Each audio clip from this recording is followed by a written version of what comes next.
Hi all, welcome to I Plus Training Solution.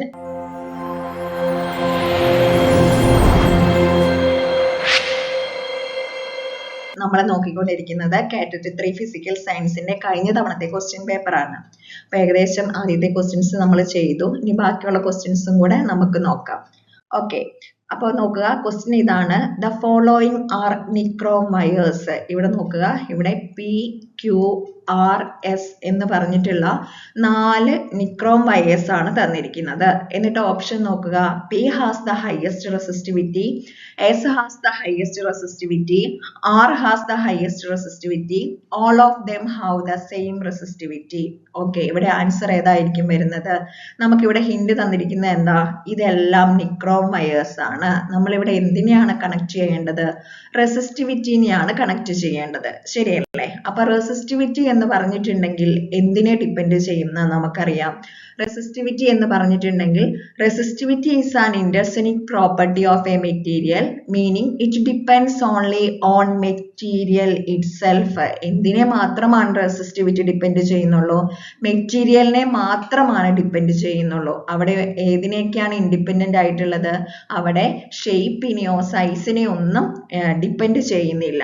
അതുകൊണ്ട് തന്നെ ഇവിടെ ആൻസർ ഏതായിരിക്കും വരിക? Answer all of them have same resistivity ആയിരിക്കും. എന്തുകൊണ്ടായിരിക്കും? ഇവിടെ എല്ലാം തന്നെ നിക്രോം വയർ ആണ്. റെസിസ്റ്റിവിറ്റി എന്ന് പറയുന്നത് ആ ഒരു മെറ്റീരിയലിനെ മാത്രമേ ഡിപ്പെൻഡ് ചെയ്യുന്നുള്ളൂ.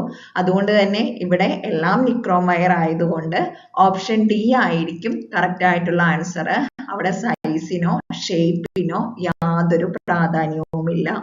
ഓക്കെ, റെസിസ്റ്റിവിറ്റിയുടെ കേസില് സൈസിനും ഷേപ്പിനും യാതൊരു പ്രാധാന്യവുമില്ല. മെറ്റീരിയലിന് മാത്രമാണ് കറക്റ്റ് ആൻസർ ആയിട്ട് വരുന്നത്. ഓക്കെ, ക്ലിയർ ആണല്ലോ അല്ലെ? ഇനി നമുക്ക് അടുത്ത ക്വസ്റ്റ്യനിലേക്ക് പോകാം. നോക്കുക, what role does catalyst play in chemical reaction? അതായത് ഒരു കെമിക്കൽ റിയാക്ഷനിലെ കാറ്റലിസ്റ്റിന്റെ റോൾ എന്താണെന്നാണ് ചോദിച്ചിരിക്കുന്നത്. Option A increases the activation energy, option B decreases the activation energy, option C has no effect on the reaction rate, option D reverse the reaction. ഏതാണ് correct ആയിട്ടുള്ള answer? എന്താണ് catalyst എന്ന് പറഞ്ഞിട്ടുണ്ടെങ്കിൽ നമുക്കറിയാം, കാറ്റലിസ്റ്റ് എന്ന് പറഞ്ഞിട്ടുണ്ടെങ്കിൽ കെമിക്കൽ റിയാക്ഷന്റെ റേറ്റിനെ കൺട്രോൾ ചെയ്യാനായിട്ട് ഉപയോഗിക്കുന്നതാണ് കാറ്റലിസ്റ്റ്. അപ്പൊ ഇവിടുത്തെ ആൻസർ ആയിട്ട് വരുന്നത് എന്താണ്? Decreases the activation energy. എങ്ങനെയാണ് കാറ്റലിസ്റ്റ് ആക്ടിവേഷൻ എനർജി ഡിക്രീസ് ചെയ്യുന്നത്? നമ്മൾ പഠിച്ചപ്പോഴൊക്കെ പറയുന്ന കേസാണ്.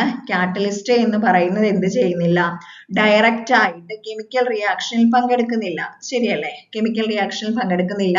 ആ കെമിക്കൽ റിയാക്ഷൻ നടന്നു കഴിയുമ്പോഴും ആ കാറ്റലിസ്റ്റ് അതുപോലെ തന്നെ കാണുമെന്നുള്ളത് നമ്മൾ ചെറിയ ക്ലാസ്സിൽ തൊട്ട് പഠിക്കുന്നതാണ്. പക്ഷെ കാറ്റലിസ്റ്റ് അവിടെ എന്ത് ചെയ്യും? നമ്മൾ പറഞ്ഞു സ്പീഡിനെ നിയന്ത്രിക്കും എന്ന് പറഞ്ഞു. സ്പീഡിനെ നിയന്ത്രിക്കും എന്ന് പറഞ്ഞിട്ടുണ്ടെങ്കിൽ അവിടെ എന്ത് ചെയ്യും? അവിടെ ആക്ടിവേഷൻ എനർജി ഡിക്രീസ് ചെയ്യും. ആക്ടിവേഷൻ എനർജി ഡിക്രീസ് ചെയ്യും. എന്തിനു വേണ്ടിയിട്ടാണ് ആക്ടിവേഷൻ എനർജി ഡിക്രീസ് ചെയ്യുന്നത്? ഇപ്പൊ കെമിക്കൽ റിയാക്ഷനിൽ പങ്കെടുക്കുന്ന 2 പാർട്ടിക്കിൾ തമ്മിൽ ഒരു എഫക്റ്റീവ് ആയിട്ടുള്ള കൊളീഷൻ മൂലം അവിടെ എന്ത് വേണം? എഫക്റ്റീവ് ആയിട്ടുള്ള ഒരു കൊളീഷൻ വേണമെങ്കിൽ അവിടെ ഒരു മിനിമം എനർജി വേണം. ക്ലിയർ ആവുന്നുണ്ടോ? മിനിമം എനർജി വേണം. ആ എനർജിയുടെ മുകളിൽ നടക്കുന്ന കൊളീഷൻസ് മാത്രമാണ് എന്താവുകയുള്ളൂ? കെമിക്കൽ റിയാക്ഷൻ നടക്കുകയുള്ളൂ.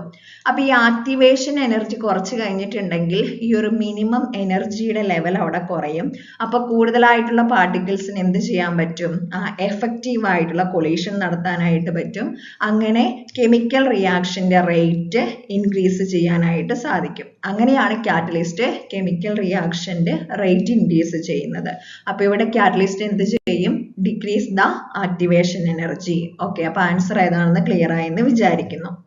ഓക്കെ, അപ്പൊ നമുക്കിനി നമുക്ക് അടുത്ത ക്വസ്റ്റ്യൻ നോക്കാം. ഇവിടെ ഒരു സർക്യൂട്ട് ആണ് തന്നിരിക്കുന്നത്. അതിനെ ബേസ് ചെയ്തിട്ടുള്ള ക്വസ്റ്റ്യൻ ആണ് കേട്ടോ. If the switch is turned on the following circuit, then the brightness of a bulb will not change, the brightness of bulb will decrease, the brightness of bulb will increase, the bulb gets damaged. ഏതാണ് answer ആയിട്ട് വരുന്നത്? അപ്പൊ ഇവിടെ നോക്കിയാൽ അറിയാം, ഇവിടെ എന്തുണ്ട്? ഇവിടെ ഒരു 6 വോൾട്ടിന്റെ കറണ്ട് ഉണ്ട്, ഇവിടെ ബൾബ് അല്ല, ഇവിടെ സ്വിച്ച്, ഇവിടെ ഒരു ഇൻഡക്ടർ ഉണ്ട്. ഓക്കെ, അപ്പൊ ഇവിടെ ഈ ഒരു ബൾബ് സ്വിച്ച് ഓഫ് ആയിരിക്കുമ്പോൾ എന്താ സംഭവിക്കുക? സ്വിച്ച് ഓഫ് ആയിരിക്കുമ്പോൾ, ഇവിടെ ചോദിച്ചിരിക്കുന്നത് സ്വിച്ച് ഓൺ ആവുമ്പോഴാണ്. അപ്പൊ സ്വിച്ച് ഓഫ് ആയിരിക്കുമ്പോൾ എന്താ സംഭവിക്കാന്ന് വെച്ചിട്ടുണ്ടെങ്കിൽ ഈ ഒരു കറണ്ട് എന്ത് ചെയ്യും, ഈ ഇൻഡക്ടറിൽ കൂടെ പാസ് ചെയ്യും. അങ്ങനെ ഇൻഡക്ടറിൽ കൂടെ പാസ് ചെയ്യുമ്പോൾ നമുക്കറിയാം അവിടെ ഒരു എന്താണ് റെസിസ്റ്റൻസ് ഫോം ചെയ്യും. റെസിസ്റ്റൻസ് ഫോം ചെയ്യുന്നത് കൊണ്ട് തന്നെ ഇവിടെ ബൾബിൽ എത്തുന്ന കറണ്ടിന്റെ അളവ് എന്ന് പറയുന്നത് എന്തായിരിക്കും, കുറവായിരിക്കും. ശരിയല്ലേ? ഇനി ഇവിടെ സ്വിച്ച് ഓൺ ആക്കിയിട്ടുണ്ടെങ്കിലോ, സ്വിച്ച് ഓൺ ആക്കിയിട്ടുണ്ടെങ്കിൽ ഈ കറണ്ട് മൊത്തം എങ്ങോട്ട് പാസ് ചെയ്യും, ഈ കറണ്ട് മൊത്തം ഇതിൽ കൂടി ഈ ബൾബിലേക്ക് എത്തും അല്ലെ. അവിടെ എന്തില്ല, റെസിസ്റ്റൻസ് ഇല്ല. അതുകൊണ്ട് തന്നെ എന്താണ്, അവിടെ ബൾബിന്റെ ബ്രൈറ്റ്നെസ് ഇൻക്രീസ് ചെയ്യാനായിട്ട് സഹായിക്കും. സോ സ്വിച്ച് ഓൺ ആകുമ്പോൾ എന്ത് സംഭവിക്കും എന്ന് ചോദിച്ചിട്ടുണ്ടെങ്കിൽ ഏതാണ് കറക്റ്റ് ആയിട്ടുള്ള ആൻസർ? ഓപ്ഷൻ സി ആണ്. The brightness of bulb will increase. Okay, clear ആയല്ലോ. ഇനി അടുത്ത ക്വസ്റ്റ്യൻ നോക്കാം. A body is moving with a uniform speed along a circular path. If so, the body has no acceleration, has an acceleration along the tangent, has an acceleration along the radius towards the center, has an acceleration along the circular path. ഇവിടെ എന്താ തന്നിരിക്കുന്നത്? A body is moving with a uniform speed along a circular path. Circular പാത്തിലാണ് body move ചെയ്യുന്നത്. അപ്പൊ അതുകൊണ്ട് തന്നെ if the body has acceleration ആണ് ചോദിച്ചിരിക്കുന്നത്. എങ്ങനെയായിരിക്കും അതിന്റെ ആക്സലറേഷൻ എന്ന് പറയുന്നത്? as an acceleration along with the radius towards the center അല്ലെ. സർക്കുലർ പാത്തിലാണ് മൂവ് ചെയ്യുന്നത് കൊണ്ട് തന്നെ അതിന്റെ ആക്സലറേഷൻ എന്ന് പറഞ്ഞിട്ടുണ്ടെങ്കിൽ എങ്ങോട്ടായിരിക്കും? ടുവാർഡ്സ് ദി സെന്റർ ആയിരിക്കും അല്ലെ. നമുക്കറിയാം സർക്കുലർ പാത്തിൽ മൂവ് ചെയ്യുന്നത് കൊണ്ട് അവിടെ എന്ത് സംഭവിക്കുന്നുണ്ട്, അവിടെ ഡയറക്ഷന് വ്യത്യാസം വരുന്നുണ്ട് അല്ലെ. ഡയറക്ഷന് വ്യത്യാസം വരുന്നുണ്ട്. അപ്പൊ നോക്കുക, in a uniform circular motion, the acceleration is called the centripetal acceleration. It always direct along the radius towards the center of the circular path. Okay, അവിടെ എന്താണ്, യൂണിഫോം സ്പീഡിലാണെങ്കിലും അവിടെ എന്ത് സംഭവിക്കുന്നുണ്ട്, അവിടുത്തെ ഡയറക്ഷന് വ്യത്യാസം വരുന്നത് കൊണ്ട് തന്നെ അവിടെ വെലോസിറ്റി ചേഞ്ച് ചെയ്യുന്നുണ്ട്. വെലോസിറ്റി ചേഞ്ച് ചെയ്യുന്നതാണ് ആക്സലറേഷൻ എന്ന് പറയുന്നത്. സോ അതെങ്ങോട്ടായിരിക്കും? Directed along the radius towards the center of circular path ആയിരിക്കും. ഓക്കെ, ഇനി നമുക്ക് അടുത്ത ക്വസ്റ്റ്യനിലേക്ക് പോകാം. What is the primary reason for carbon's ability to catenate? നമുക്കറിയാവുന്ന ഒരു കേസാണ്. ഏറ്റവും കൂടുതൽ കാറ്റിനേഷൻ കപ്പാസിറ്റി ഉള്ള ഒരു എലമെന്റ് ആണ് ആര്? കാർബൺ. അപ്പോൾ അതിനുള്ള റീസൺ എന്തായിരിക്കും എന്നാണ് ചോദിച്ചിരിക്കുന്നത്. Electronegativity, electron affinity, orbital hybridisation, atomic radius. അപ്പൊ ഇതിൽ നിന്ന് നമുക്ക് ഈസി ആയിട്ട് തന്നെ ആൻസർ കണ്ടുപിടിക്കാനായിട്ട് സാധിക്കും. ഏതാണ്? ഓർബിറ്റൽ ഹൈബ്രിഡൈസേഷൻ ആണ്. കാർബണിന്റെ ആറ്റോമിക് നമ്പർ എന്താണ്? 6 ആണ്. അപ്പൊ നമ്മൾ അതിന്റെ ഇലക്ട്രോണിക് കോൺഫിഗറേഷൻ എഴുതുമ്പോൾ 1s2 2s2 2p2 എന്നാണ് എഴുതുക അല്ലെ. അപ്പൊ നോക്കുക, ഈ ഒരു ഇലക്ട്രോണിക് കോൺഫിഗറേഷൻ ആയതുകൊണ്ട് തന്നെ കാർബൺ എന്ത് ചെയ്യാനായിട്ട് പറ്റും? ഡിഫറെന്റ് ആയിട്ടുള്ള ബോണ്ട് ഫോം ചെയ്യാനായിട്ട് സാധിക്കും. ഓക്കെ, അതുകൊണ്ട് തന്നെ sp3 മെയിൻ ആയിട്ട് sp3 sp2 തുടങ്ങിയിട്ടുള്ള ഹൈബ്രിഡൈസേഷൻ ഫോം ചെയ്ത് കോമ്പൗണ്ട് ഫോം ചെയ്യാനായിട്ട് സാധിക്കും. അതുകൊണ്ടാണ് കാർബണിന് എബിലിറ്റി, കാറ്റിനേറ്റ് ചെയ്യാൻ എബിലിറ്റി ഉണ്ടാക്കുന്നത് കാർബണിന്റെ ഓർബിറ്റൽ ഹൈബ്രിഡൈസേഷൻ ആണ് എന്ന് പറയുന്നത്. ഓക്കെ, ഇനി അടുത്ത ക്വസ്റ്റ്യൻ നോക്കൂ. Which theory describe the electron shell arrangement? Electron shell arrangement describe ചെയ്യുന്ന തിയറി ഏതാണെന്നാണ് ചോദിച്ചിരിക്കുന്നത്. Atomic theory, quantum theory, electron configuration theory, വാലൻസ് shell theory. ഏതായിരിക്കും? ഇലക്ട്രോൺ ഷെൽ അറേഞ്ച്മെന്റ് ഡിസ്കസ് ചെയ്യണമെങ്കിൽ അത് ഏത് തിയറി ആയിരിക്കും? ഇലക്ട്രോൺ, അതായത് ഷെല്ലിൽ എങ്ങനെയാണ് ഇലക്ട്രോണുകൾ അറേഞ്ച് ചെയ്യേണ്ടത് എന്ന് പറയുന്ന തിയറി എന്തായിരിക്കും? ഉറപ്പായിട്ടും ഇലക്ട്രോൺ കോൺഫിഗറേഷൻ തിയറി ആയിരിക്കും അല്ലെ. ഇലക്ട്രോൺ കോൺഫിഗറേഷൻ ബേസ് ചെയ്തിട്ടാണ് ഓരോ ഷെല്ലിലും ഇലക്ട്രോണുകൾ എങ്ങനെയാണ് അറേഞ്ച് ചെയ്യേണ്ടതെന്ന് അറിയുന്നത്. അതുകൊണ്ട് തന്നെ ഓപ്ഷൻ സി ആയിരിക്കും. ഇപ്പൊ ആറ്റോമിക് തിയറി ഒക്കെ ആണെങ്കിൽ നമുക്കറിയാം അല്ലെ, ഓരോ അറ്റത്തിന്റെ പ്രാധാന്യം അല്ലെ, അതിനെ ബേസ് ചെയ്തുള്ള തിയറിയാണ് ആറ്റോമിക് തിയറി എന്ന് പറയുന്നത്. ക്വാണ്ടം തിയറി ആണെങ്കിൽ ഇലക്ട്രോൺസ് കാണാൻ ചാൻസ് ഉള്ള പോസിബിൾ ആയിട്ടുള്ള ഏരിയാസ് പറയുന്നതിനെയൊക്കെ ബേസ് ചെയ്തിട്ടാണ് ക്വാണ്ടം തിയറി എന്ന് പറയുന്നത്. വാലൻസ് ഷെല്ലിനെ ബേസ് ചെയ്തിട്ടുള്ളതാണ് വാലൻസ് ഷെൽ തിയറി. സോ ആൻസർ ഏതാണ്? ഇലക്ട്രോൺ കോൺഫിഗറേഷൻ തിയറി ആണ്. നോക്കുക, the electron configuration of an atom describe the distribution of its electrons in various energy levels shells around the nucleus. It is the representation of how electrons are arranged in an atom's orbital. അപ്പോൾ electron configuration theory എന്താണ് പ്രതിപാദിക്കുന്നത്? ആറ്റത്തിലെ ഓർബിറ്റലിലെ electron എങ്ങനെയാണ് arrange ചെയ്തിരിക്കുന്നത് എന്നതിനെ പറ്റിയാണ് explain ചെയ്യുന്നത്. ഇനി അടുത്തൊരു ക്വസ്റ്റ്യൻ നോക്കുക, വാട്ട് ഈസ് ഫിൽറ്ററേഷൻ? എന്താണ് ഫിൽറ്ററേഷൻ? നോക്കുക, സെപ്പറേറ്റിംഗ് ഓഫ് മിക്സേഴ്സ് എന്ന് പറഞ്ഞ ടോപ്പിക്കിൽ നിന്ന് വീണ്ടും ഒരു ക്വസ്റ്റ്യൻ ആണ്. നമ്മൾ ഓൾറെഡി കഴിഞ്ഞ പാർട്ടിൽ ഒരു ക്വസ്റ്റ്യൻ പറഞ്ഞിരുന്നു. അപ്പൊ അടുത്തൊരു ക്വസ്റ്റ്യൻ വീണ്ടും വന്നിരിക്കുന്നു. നോക്കുക, option A separation using membranes, separation by chemical reaction, separation by heat, separation by electromagnetic force. എന്താണ് ഫിൽറ്റർ എന്ന് പറഞ്ഞിട്ടുണ്ടെങ്കിൽ നമ്മൾ മെയിൻ ആയിട്ട് അവിടെ അരിക്കുകയാണ് അല്ലേ ചെയ്യുന്നത്. അപ്പൊ ഇവിടെ എന്തുണ്ടാവും? ഒന്നെങ്കിൽ ഒരു ഫിൽറ്റർ പേപ്പറോ അല്ലെങ്കിൽ എന്തെങ്കിലും വെച്ച് അവിടെ അരിച്ച് സെപ്പറേറ്റ് ചെയ്യാണ് ചെയ്യുന്നത്. അതുകൊണ്ട് തന്നെ ആൻസർ ഏതായിരിക്കും? ഓപ്ഷൻ എ ആയിരിക്കും, സെപ്പറേഷൻ യൂസിങ് മെംബ്രെയിൻസ് ആയിരിക്കും. ഓക്കെ, ഇനി അടുത്തൊരു ക്വസ്റ്റ്യൻ നോക്കുക, what distinguishes chemical changes from physical changes? Okay, നമ്മൾ മെയിൻ ആയിട്ട് പഠിക്കുന്ന കാര്യമാണ് ഏത്? കെമിക്കൽ ചേഞ്ചും ഫിസിക്കൽ ചേഞ്ചും. ഈ ഫിസിക്കൽ ചേഞ്ചിൽ എന്ത് മാത്രമേ സംഭവിക്കുന്നുള്ളൂ? അവിടെ ചേഞ്ച് ഇൻ സ്റ്റേറ്റ് അല്ലെ, സ്റ്റേറ്റ് മാത്രമാണ്, അവസ്ഥയ്ക്ക് മാത്രമാണ് മാറ്റം സംഭവിക്കുന്നുള്ളൂ. അപ്പൊ നമ്മൾ വാട്ടറിന്റെ കേസ് എടുക്കുകയാണെങ്കിൽ വാട്ടർ എന്താവും? വാട്ടർ വേപ്പർ ആകും. അതുപോലെ തന്നെ ഐസ് ആകും. അവിടെ എന്തേ? സോളിഡ് ലിക്വിഡ് ഗേഷ്യസ് എന്ന് പറഞ്ഞ സ്റ്റേറ്റിന് മാത്രമേ മാറ്റമുള്ളൂ. അതേ സമയത്ത് അതെന്താണ്? റിവേഴ്സിബിൾ ആണ്. റിവേഴ്സിബിൾ എന്ന് പറഞ്ഞിട്ടുണ്ടെങ്കിൽ വീണ്ടും തിരിച്ച് പഴയ ആ ഒരു സ്റ്റേറ്റിലേക്ക് എത്താനായിട്ട് സാധിക്കും. അതുകൊണ്ടാണ് ഫിസിക്കൽ ചേഞ്ച് എന്തെന്ന് പറയുന്നത്? റിവേഴ്സിബിൾ ആണെന്ന് പറയുന്നത്. അതേ സമയത്ത് ഇവിടെ കെമിക്കൽ ചേഞ്ച് ആണെങ്കിൽ അവിടെ എന്താണ് സംഭവിക്കുക? ചേഞ്ചിങ് ഇൻ കെമിക്കൽ കോമ്പോസിഷൻ, അവിടുത്തെ കെമിക്കൽ കോമ്പോസിഷന് മാറ്റം സംഭവിക്കും. അതുകൊണ്ട് തന്നെ എന്താണ്? അത് ഇറിവേഴ്സിബിൾ ആണ്. അവിടെ ഒരു പുതിയ പ്രൊഡക്റ്റ് ഉണ്ടാവുന്നുണ്ട്. അങ്ങനെയുള്ള ചേഞ്ചിനാണ് കെമിക്കൽ ചേഞ്ച് എന്ന് പറയുന്നത്. നമ്മൾ ഈ പഠിക്കുന്ന കെമിക്കൽ റിയാക്ഷൻ എല്ലാം എന്തിന് ഉദാഹരണമാണ്? കെമിക്കൽ ചേഞ്ചിന് ഉദാഹരണമാണ്. അപ്പോൾ എന്താണ് കെമിക്കൽ ചേഞ്ച് ഫിസിക്കൽ ചേഞ്ചിൽ നിന്ന് വ്യത്യാസപ്പെട്ടിരിക്കുന്നതെന്ന് ചോദിച്ചിട്ടുണ്ടെങ്കിൽ ചേഞ്ച് ഇൻ കെമിക്കൽ കോമ്പോസിഷൻ ആണ്. ഓക്കെ, ക്ലിയർ ആയല്ലോ? ഇനി അടുത്ത ക്വസ്റ്റ്യൻ നോക്കുക, which of the following is a devices that work based on Pascal law. നമ്മൾ 8ാം ക്ലാസ്സിൽ പഠിക്കുന്നതാണ് അല്ലേ? പാസ്കൽ ലോ ബേസ് ചെയ്ത് പ്രവർത്തിക്കുന്ന ഡിവൈസ് ഏതാണെന്നാണ് ചോദിച്ചിരിക്കുന്നത്. Barometer, hygrometer, hydrometer, hydraulic Jack. ഏതാണ് ആൻസർ വരുന്നത്? ഓപ്ഷൻ ഡി ആണ്, ഹൈഡ്രോളിക് ജാക്ക് ആണ് അല്ലേ? അതായത് പാസ്കൽ ലോ ബേസ് ചെയ്ത് വർക്ക് ചെയ്യുന്ന ഡിവൈസ് ഏതാന്ന് ചോദിച്ചിട്ടുണ്ടെങ്കിൽ ഹൈഡ്രോളിക് ജാക്ക് ആണ്. നോക്കുക, എന്താണ് പാസ്കൽ ലോ എന്ന് പറഞ്ഞിട്ടുണ്ടെങ്കിൽ pressure applied to an enclosed fluid is transmitted equally throughout the fluid. അതായത് ഒരു എൻക്ലോസ്ഡ് ആയിട്ടുള്ള ഫ്ലൂയിഡിലേക്ക് പ്രഷർ അപ്ലൈ ചെയ്യുവാണെങ്കിൽ എന്ത് സംഭവിക്കും? ആ പ്രഷർ എന്ന് പറയുന്നത് ആ ഫ്ലൂയിഡിൽ മൊത്തമായിട്ടും ഈക്വലി ഡിസ്ട്രിബ്യൂട്ട് ചെയ്യും. അതിനാണ് എന്തെന്ന് പറയുന്നത്? പാസ്കൽ ലോ എന്ന് പറയുന്നത്. അപ്പൊ ആ പാസ്കൽ ലോ വെച്ച് അല്ലെങ്കിൽ ആ പാസ്കൽ ലോ ബേസ് ചെയ്ത് പ്രവർത്തിക്കുന്ന ഡിവൈസ് ആണ് നമ്മൾ പറഞ്ഞ ഹൈഡ്രോളിക് ജാക്ക്, ഹൈഡ്രോളിക് ലിഫ്റ്റ് ഒക്കെ എക്സാമ്പിൾ ആണ്. ഇനി ബാരോമീറ്റർ എന്തിനു വേണ്ടി യൂസ് ചെയ്യുന്നതാണ്? Barometer measures the atmospheric pressure. Atmospheric pressure അളക്കാനായിട്ടാണ് ബാരോമീറ്റർ യൂസ് ചെയ്യുന്നത്. ഹൈഗ്രോമീറ്റർ ആണെങ്കിലോ ഹ്യൂമിഡിറ്റി അളക്കാനായിട്ട് യൂസ് ചെയ്യുന്നു. ഇനി ഹൈഡ്രോമീറ്റർ ആണെങ്കിലോ specific gravity of liquid based on Archimedes principle. Archimedes principle base ചെയ്ത് ലിക്വിഡിന്റെ സ്പെസിഫിക് ഗ്രാവിറ്റി അളക്കാനായിട്ടാണ് ഏത് യൂസ് ചെയ്യുന്നത്? ഹൈഡ്രോമീറ്റർ യൂസ് ചെയ്യുന്നത്.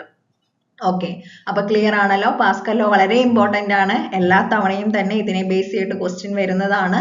അതുകൊണ്ട് എന്ത് ചെയ്യുക? നല്ല രീതിയിൽ നിങ്ങൾ പഠിച്ചു വെക്കാനായിട്ട് ശ്രദ്ധിക്കുക. Hydrochloric acid react with metal to form salt and hydrogen gas. This type of reaction is called synthesis, decomposition, single displacement, combustion. ഏതാണ് ആൻസർ വരുന്നത്? ഇവിടുത്തെ റിയാക്ഷൻ എന്ന് പറയുന്നത് HCl അല്ലേ?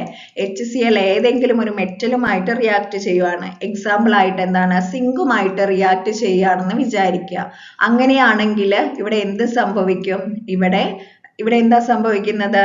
സിങ്ക് ക്ലോറൈഡ് ഫോം ചെയ്യും, പ്ലസ് എന്താണ്? ഹൈഡ്രജൻ ഗ്യാസ് ഇവോൾവ് ചെയ്യും അല്ലെ? ഹൈഡ്രജൻ ഗ്യാസ് ഇവോൾവ് ചെയ്യും. അപ്പോൾ ഈ ഒരു റിയാക്ഷൻ എന്ന് പറയുന്നത് ഏത് ടൈപ്പ് റിയാക്ഷൻ ആണെന്നാണ് ചോദിച്ചിരിക്കുന്നത്. ഏത് ടൈപ്പ് റിയാക്ഷൻ ആയിരിക്കും? സിംഗിൾ ഡിസ്പ്ലേസ്മെന്റ് റിയാക്ഷൻ ആയിരിക്കും. നമുക്ക് എങ്ങനെ പറയാം സിംഗിൾ ഡിസ്പ്ലേസ്മെന്റ് ആണെന്ന്? എന്താ ചെയ്തിരിക്കുന്നത്? ഇവിടെ ഉണ്ടായിരുന്ന ഈ ഹൈഡ്രജനെ ഇവിടെ നിന്ന് മാറ്റിയിട്ട് ആരവിടെ വന്നിരുന്നു? സിങ്ക് അവിടെ വരികയാണ് ചെയ്തത്. ശരിയല്ലേ? സിങ്ക് അവിടെ വന്നിരുന്നു.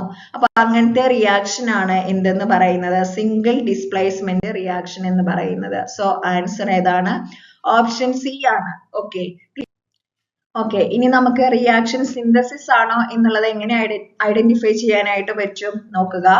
Where 2 or more simple substance combine to form a more complex product ആണെങ്കിൽ അത് എന്ത് റിയാക്ഷൻ എക്സാമ്പിൾ ആയിരിക്കും? അത് സിന്തസിസ് റിയാക്ഷൻ എക്സാമ്പിൾ ആയിരിക്കും. എക്സാമ്പിൾ ആയിട്ട് എ ബി എന്ന് പറഞ്ഞ രണ്ട് സബ്സ്റ്റൻസ് കൂടി ചേർന്ന് AB എന്ന് പറയുന്ന കോമ്പൗണ്ട് ഫോം ചെയ്യുകയാണെങ്കിൽ അതെന്തിന് എക്സാമ്പിൾ ആണ്? അത് സിന്തസിസ് റിയാക്ഷൻ എക്സാമ്പിൾ ആണ്. അപ്പൊ കാർബണും ഓക്സിജനും കൂടെ റിയാക്ട് ചെയ്ത് കാർബൺ ഡൈ ഓക്സൈഡ് ഫോം ചെയ്യുന്നു അല്ലെ? അതെന്തിന് എക്സാമ്പിൾ ആണ്? സിന്തസിസ് റിയാക്ഷൻ എക്സാമ്പിൾ ആണ്.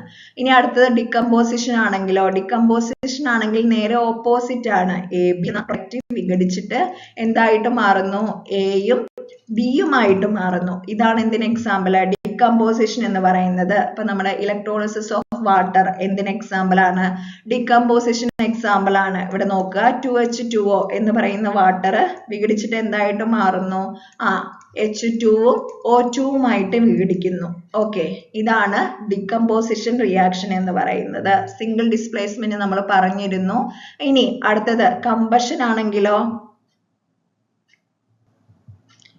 കമ്പഷൻ ആണെങ്കിൽ അവിടെ എന്താ സംഭവിക്കുന്നത്? കമ്പഷൻ ആണെങ്കിൽ അവിടുത്തെ പ്രൊഡക്റ്റ് അല്ലെ? കമ്പഷൻ എന്ന് പറഞ്ഞിട്ടുണ്ടെങ്കിൽ ഒരു സബ്സ്റ്റൻസ് ഓക്സിജനുമായിട്ട് റിയാക്ട് ചെയ്യുന്ന റിയാക്ഷൻ ആണ് കമ്പഷൻ എന്ന് പറയുന്നത്. അവിടുത്തെ പ്രൊഡക്റ്റിൽ എപ്പോഴും ആരുണ്ടാവും?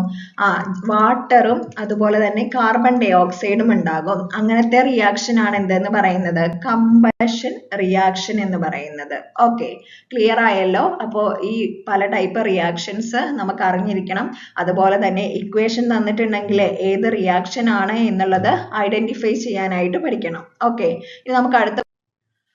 ഇനി നമ്മൾ അടുത്ത ക്വസ്റ്റ്യൻ നോക്കാണ്. What occurs when solubility limit is exceeded? solubility limit exceeded ചെയ്തിട്ടുണ്ടെങ്കിൽ അവിടെ എന്താണ് ഫോം ചെയ്യുന്നത്? precipitation, saturation, dilution, dissolution. ഏതാണ് ആൻസർ വരുന്നത്?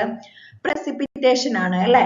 ഓക്കെ, എന്ന് പറഞ്ഞിട്ടുണ്ടെങ്കിൽ എന്താണ്? when the solubility limit of a solute in a solvent is exceeded, the solution becomes supersaturated അല്ലേ? solubility limit exceed ചെയ്തിട്ടുണ്ടെങ്കിൽ അതെന്തായിട്ട് മാറും? ആ ഒരു സൊല്യൂഷൻ എന്ന് പറയുന്നത് സൂപ്പർ സാച്ചുറേറ്റഡ് ആയിട്ട് മാറും. Okay, at this point the excess solute can no longer remains dissolved.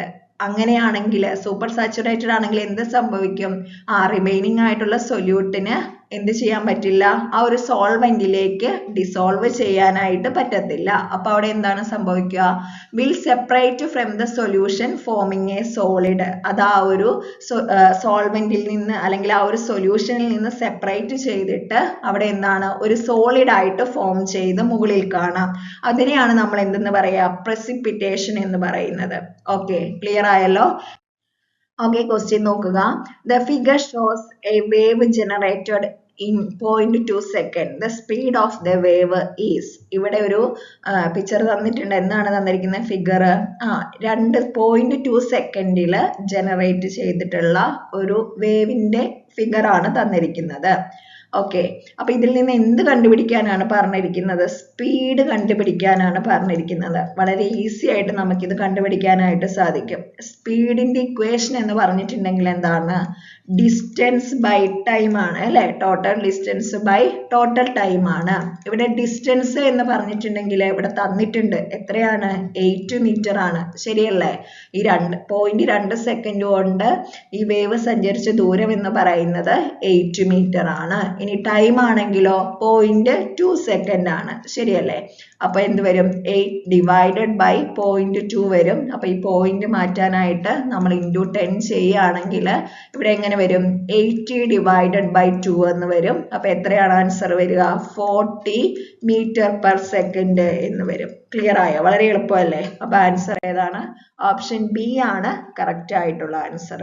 Okay, അപ്പൊ ഈ ഒരു ഫിഗർ ഒക്കെ കാണുമ്പോൾ നിങ്ങൾ ഒരിക്കലും ചെയ്യാണ്ടിരിക്കരുത്. വളരെ ഈസി ആയിട്ട് നമുക്ക് ആൻസറിലേക്ക് എത്താനായിട്ട് സാധിക്കും. ഓക്കെ, ഇനി അടുത്തൊരു ക്വസ്റ്റ്യൻ നോക്കുക. Which principal state the electrons occupy the lowest energy orbital? Poly exclusion principal, Hund's rule, Heisenberg uncertainty principal, of ബോ പ്രിൻസിപ്പൽ. കെമിസ്ട്രിയുടെ ബേസ് ആയിട്ട് പഠിക്കുന്ന പ്രിൻസിപ്പൽ ആണ്. ഏതാണ്? ഓഫ് ബോ പ്രിൻസിപ്പൽ ആണ് അല്ലെ? ഓഫ് ബോ principal state electrons occupy the lowest energy of the orbital. ആദ്യം എവിടെയായിരിക്കണം ഇലക്ട്രോൺ ഫില്ല് ചെയ്യുന്നതെന്നാ പറയുന്നത്? 1s2 2s2 എന്നൊക്കെ പറഞ്ഞ് നമ്മൾ എഴുതാറുണ്ട് അല്ലെ? അപ്പൊ ആദ്യം എനർജി ഫില്ല് ചെയ്യുന്നത് ഈ 1sലായിരിക്കണം. സോറി, ആദ്യം ഇലക്ട്രോൺ ഫില്ല് ചെയ്യുന്നത് ഈ 1sലായിരിക്കണം. കാരണം എന്താ?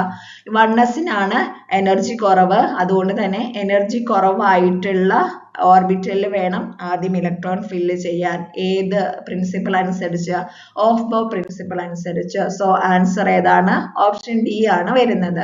നോക്കുക, Aufbau principle in the ground state of an atom electron fill atomic orbitals of the lowest available energy level before occupying higher energy levels. അടുത്ത ഇനി പോളിസ് എക്സ്ക്ലൂഷൻ പ്രിൻസിപ്പൽ ആണെങ്കിലോ, no two electrons in the same atom can have identical values for all four of their quantum numbers. അതായത് 2 ഇലക്ട്രോണുകൾ ഒരിക്കലും ഉണ്ടാവില്ല. 4 quantum നമ്പേഴ്സിനും ഒരേ value ആയിട്ട് ഒരിക്കലും എന്തുണ്ടാവില്ല? ഒരു 2 ഇലക്ട്രോൺ ഉണ്ടാവില്ല. അവിടെ എന്തുണ്ടാവും? ഏതെങ്കിലും ഒരു ക്വാണ്ടം നമ്പർ വ്യത്യാസം ഉണ്ടാകും. ഇനി an orbital can hold maximum of 2 electrons and they must have opposite spins. ഇതും ഏതിനെ ബേസ് ചെയ്തിട്ടാണ്? പോളിസ് എക്സ്ക്ലൂഷൻ പ്രിൻസിപ്പലിനെ ബേസ് ചെയ്തിട്ടുള്ളതാണ്. ഒരു ഓർബിറ്റലില് മാക്സിമം ഫില്ല് ചെയ്യാനുള്ള ഇലക്ട്രോണിന്റെ എണ്ണം എന്ന് പറയുന്നത് 2 ആയിരിക്കും. അതെങ്ങനെയായിരിക്കണം എന്നാ പറയുന്നത്? ഓപ്പോസിറ്റ് സ്പിന്നിലും ആയിരിക്കണം. ഓക്കെ, ഇതും എന്തിനെ ബേസ് ചെയ്തിട്ടുള്ളതാണ്? പോളിസ് എക്സ്ക്ലൂഷൻ പ്രിൻസിപ്പൽ ആണ്, അറിഞ്ഞിരിക്കണം. അടുത്തത് Hund's rule. Every orbital in a subshell is singly occupied with 1 electron before any one orbital is doubly occupied and all electrons is singly occupied orbitals have the same spin. അതായത് എന്താണ്? നമുക്കറിയാം, ഒരു orbital എടുക്കുകയാണെങ്കിൽ ആ ഓർബിറ്റലില് ഇപ്പൊ എന്താണ്? Example ആയിട്ട് 3 electron ആണുള്ളത്. 3 ഇലക്ട്രോൺ ആണുള്ളതെങ്കിൽ എങ്ങനെ ഒരിക്കലും ഇങ്ങനെ ഓക്യുപ്പൈ ചെയ്യാനായിട്ട് സാധിക്കില്ല. ആദ്യം എന്ത് ചെയ്യണം? 3 ഓരോന്നില് സിംഗിളി ഓക്യുപ്പൈ ചെയ്യണം. അങ്ങനെ സിംഗിളി ഓക്യുപ്പൈ ചെയ്തതിന് ശേഷം മാത്രമാണ് അത് ഡബിളി ഓക്യുപ്പൈഡ് ചെയ്യാനായിട്ട് പറ്റുള്ളൂ. ആ സിംഗിളി ഓക്യുപ്പൈ ചെയ്യുന്നതിന്റെ പ്രത്യേകത എന്ന് പറയുന്നത് അത് സെയിം ഡയറക്ഷനിലായിരിക്കും. ഓക്കെ, നമ്മൾ നൈട്രജന്റെ കേസ് ഒക്കെ എന്തിനെ ബേസ് ചെയ്തിട്ടുള്ളതാണ്? ഈ ഒരു ഹൺസ് റൂളിനെ ബേസ് ചെയ്തിട്ടുള്ളതാണ്. ഓക്കെ, അത് ചോദിക്കാറുണ്ട്. ഈ ഒരു നൈട്രജന്റെ ഇലക്ട്രോൺ ഫില്ലിംഗ് നടക്കുന്നത് ഏത് റൂളിനെ ബേസ് ചെയ്തിട്ടുള്ളതാണെന്ന് ചോദിച്ചിട്ടുണ്ടെങ്കിൽ ഏത് റൂളിനെ ബേസ് ചെയ്തിട്ടുള്ളതാണ്? ഹൺസ് റൂളിനെ ബേസ് ചെയ്തിട്ടുള്ളതാണ്.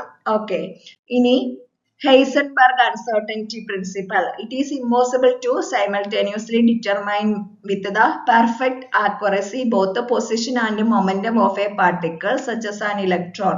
Electron പോലുള്ള പാർട്ടിക്കിളിന്റെ പൊസിഷനും മൊമെന്റവും സൈമൾട്ടേനിയസ്ലി വളരെ കറക്റ്റ് ആയിട്ട് ഡിറ്റർമൈൻ ചെയ്യാനായിട്ട് പറ്റത്തില്ല എന്ന് പറയുന്നതാണ് ഇത് ഹൈസൻബർഗിന്റെ അൺസർട്ടനിറ്റി പ്രിൻസിപ്പിൾ. ഓക്കെ, ഇനി അടുത്ത ക്വസ്റ്റ്യൻ നോക്കുക. A firewood is burning. At that time, a piece of paraffin wax kept below it start melting. The paraffin wax got heat by means of conduction, convection, radiation, all of these. ഇവിടെ heat ട്രാൻസ്ഫറിനെ പറ്റിയാണ് ചോദിച്ചിരിക്കുന്നത്.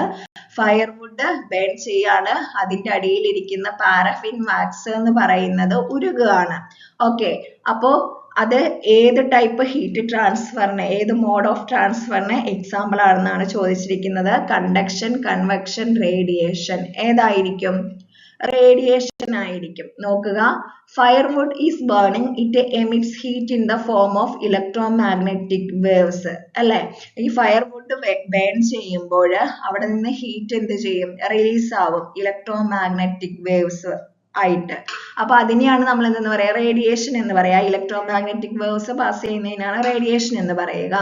This heat travels through air and absorbed by the paraffin wax, causing it to melt. അപ്പൊ എന്ത് ചെയ്യും? ഈ heat എയറിൽ കൂടെ transfer ചെയ്തിട്ട് അത് എവിടെ എത്തും? ഈ ഒരു വാക്സ് അബ്സോർബ് ചെയ്യുന്നത് കൊണ്ടാണ് അത് മെൽറ്റ് ചെയ്യുന്നത്. ഇനി ഇവിടെ കണ്ടക്ഷൻ ആണെങ്കിൽ അവിടെ എന്ത് വേണം? ഡയറക്റ്റ് കോണ്ടാക്ട് വേണം. ആ ഒരു ഫയർവുഡും വാക്സുമായിട്ട് ഡയറക്റ്റ് കോണ്ടാക്ട് ഉണ്ടെങ്കിൽ മാത്രമാണ് അത് കണ്ടക്ഷൻ ആണെന്ന് പറയാനായിട്ട് പറ്റുള്ളൂ.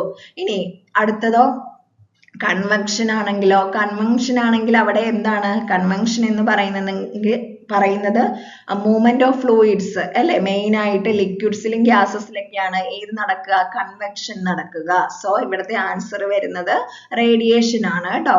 ഓക്കെ, അടുത്ത ക്വസ്റ്റ്യൻ നോക്കാം. An n-type semiconductor is positive or negative? Positively charged, negatively charged, electrically neutral. n-type semiconductor എന്ന് പറഞ്ഞിട്ടുണ്ടെങ്കിൽ പ്യുവർ സെമികണ്ടക്ടറിന്റെ കൂടെ പെന്റാവാലന്റ് സബ്സ്റ്റൻസ് ഡോപ്പ് ചെയ്യുന്നതാണ്. അതായത് ഫോസ്ഫറസ്, ആർസെനിക് പോലുള്ള പെന്റാവാലന്റ് സബ്സ്റ്റൻസ് ഇത് ചെയ്യുന്നതാണ്. ഓക്കെ, ഡോപ്പ് ചെയ്യുന്നതിനെയാണ് n-type semiconductor എന്ന് പറയുന്നത്. ക്ലിയർ ആയോ? അപ്പൊ ഇവിടെ നോക്കുക, ഇവിടെ പെന്റാവാലന്റ് ആയതുകൊണ്ട് തന്നെ അവിടെ എത്ര ഇലക്ട്രോൺ ഉണ്ടാവും? 5 ഇലക്ട്രോൺ ഉണ്ടാവും. അപ്പൊ 4 ഇലക്ട്രോൺ ഡോപ്പ് ചെയ്തതിന് ശേഷം ബാക്കിയുള്ള ഒരു ഇലക്ട്രോൺ അവിടെ എന്തുണ്ടാവും? ഫ്രീ ഇലക്ട്രോൺ ആയിരിക്കും. അപ്പൊ ഇവിടത്തെ മെജോറിറ്റി ചാർജ് ക്യാരിയേഴ്സ് എന്ന് പറയുന്നത് എന്താണ്? ഈ ഫ്രീ ഇലക്ട്രോൺ ആണ്. അപ്പൊ ഈ ഫ്രീ ഇലക്ട്രോൺ ഉള്ളത് കൊണ്ട് തന്നെ ആ ഒരു n-type സെമികണ്ടക്ടറിന്റെ കണ്ടക്ടിവിറ്റി വർദ്ധിക്കുകയും അതുപോലെ തന്നെ ഇലക്ട്രിക്കലി ന്യൂട്രൽ ആയിട്ട് നിൽക്കാനായിട്ട് സഹായിക്കുകയും ചെയ്യും. സോ ഇവിടത്തെ ആൻസർ എന്ന് പറയുന്നത് ഓപ്ഷൻ ഡി ആണ്. An n-type semiconductor is electrically neutral ആണ്. ഇനി അടുത്ത ക്വസ്റ്റ്യൻ നോക്കുക. The frequency of sound produced by Galton whistle is less than 20 Hz, 20 Hz, 20 Hz to 20 Hz, more than 20 Hz. അപ്പൊ ഇവിടെ ഏതായിരിക്കും ആൻസർ വരുന്നത്? more than 20 Hz ആയിരിക്കും. കാരണം എന്താണ്? നമുക്കറിയാം Galton whistle is an adjustable whistle that produces in the ultrasonic range. Main ആയിട്ട് ഈ നായനെയൊക്കെ ട്രെയിൻ ചെയ്യാൻ വേണ്ടിയിട്ടാണ് ഇത് ഉപയോഗിക്കുക, ഈ ഒരു ഗാൾട്ടൺ വിസില് ഉപയോഗിക്കുക. അപ്പൊ ഈ ഗാൾട്ടൺ വിസിലിന്റെ ഒരു സൗണ്ട് നമുക്ക് കേൾക്കാനായിട്ട് സാധിക്കില്ല. അതായത് മനുഷ്യന്റെ ആ ഒരു ഹിയറിംഗ് കപ്പാസിറ്റിനേക്കാളും കൂടുതലായിരിക്കും. അപ്പൊ മനുഷ്യന്റെ ഒരു ഹിയറിംഗ് റേഞ്ച് എന്ന് പറയുന്നത് 20 to 20,000 ഹെർട്സ് ആണ്. അപ്പൊ അതിന് മുകളിലായിരിക്കും ഗാൾട്ടൺ വിസിലിന്റെ റേഞ്ച് എന്ന് പറയുന്നത്. ഓക്കെ, okay, അടുത്ത ക്വസ്റ്റ്യൻ നോക്കുക. Which metal property allows it to be shaped easily? Conductivity, ductility, malleability, hardness. ഏതാണ് ആൻസർ? ഇവിടെ ചോദിച്ചിരിക്കുന്ന ക്വസ്റ്റ്യൻ എന്ന് പറഞ്ഞിട്ടുണ്ടെങ്കിൽ മെറ്റലിനെ ഷേപ്പ് ചെയ്തെടുക്കാനായിട്ട് സഹായിക്കുന്നത് ഏത് എന്നാണ് ചോദിച്ചിരിക്കുന്നത്. ഏതായിരിക്കും? ഡക്റ്റിലിറ്റി ആയിരിക്കും അല്ലെ, അതിനെ തിൻ ഷീറ്റ് ആയിട്ട് അടിച്ചു പരത്താനുള്ള ഒരു കഴിവ്. അങ്ങനെയാണെങ്കിൽ മാത്രമാണ് പല ഷേപ്പിലേക്ക് അതിനെ മാറ്റാനായിട്ട് സാധിക്കുകയുള്ളൂ. ഓക്കെ, സോ ആൻസർ വരുന്നത് ഏതാണ്? ഡക്റ്റിലിറ്റി ആണ്. ഇനി മാലിയബിലിറ്റി എന്ന് പറഞ്ഞിട്ടുണ്ടെങ്കിൽ അതിനെ വലിച്ചു നീട്ടാനുള്ള കഴിവ്, തിൻ വയറുകളൊക്കെ ആക്കിയിട്ട് വലിച്ചു നീട്ടാനായിട്ട് മെറ്റലിനെ സാധിക്കും. അതാണ് മാലിയബിലിറ്റി എന്ന് പറയുന്നത്. കണ്ടക്ടിവിറ്റി എന്ന് പറഞ്ഞിട്ടുണ്ടെങ്കിൽ എന്താണ്? ഇലക്ട്രിസിറ്റിനെ കണ്ടക്ട് ചെയ്യാനുള്ള കഴിവ്. ഇനി ഹാർഡ്നെസ് എന്ന് പറഞ്ഞിട്ടുണ്ടെങ്കിൽ നമുക്കറിയാം മെറ്റലൊക്കെ കട്ടിയുള്ളതാണ്. ഓക്കെ, അതിന്റെ ഒരു ക്വാളിറ്റിയാണ് ഹാർഡ്നെസ് എന്ന് പറയുന്നത്. ഓക്കെ, അപ്പൊ നമ്മൾ ഇന്ന് ഏകദേശം 15ഓളം ക്വസ്റ്റ്യൻസ് ഡിസ്കസ് ചെയ്തിട്ടുണ്ട്. ഓക്കെ, അപ്പൊ നിങ്ങൾക്കത് മനസ്സിലായി എന്ന് വിചാരിക്കുന്നു. ഏകദേശം ഒരു ഐഡിയ കിട്ടിയിട്ടുണ്ടാവും. നിങ്ങൾ നോക്കിയിട്ടുണ്ടെങ്കിൽ അറിയാം, കുറെ റിപ്പീറ്റഡ് ആയിട്ടുള്ള ടോപ്പിക്കിൽ നിന്ന് തന്നെയാണ് ക്വസ്റ്റ്യൻസ് വന്നിരിക്കുന്നത്. അപ്പൊ നമുക്ക് ബാക്കിയുള്ളത് അടുത്ത ക്ലാസ്സിൽ നോക്കാം. Okay, thank you.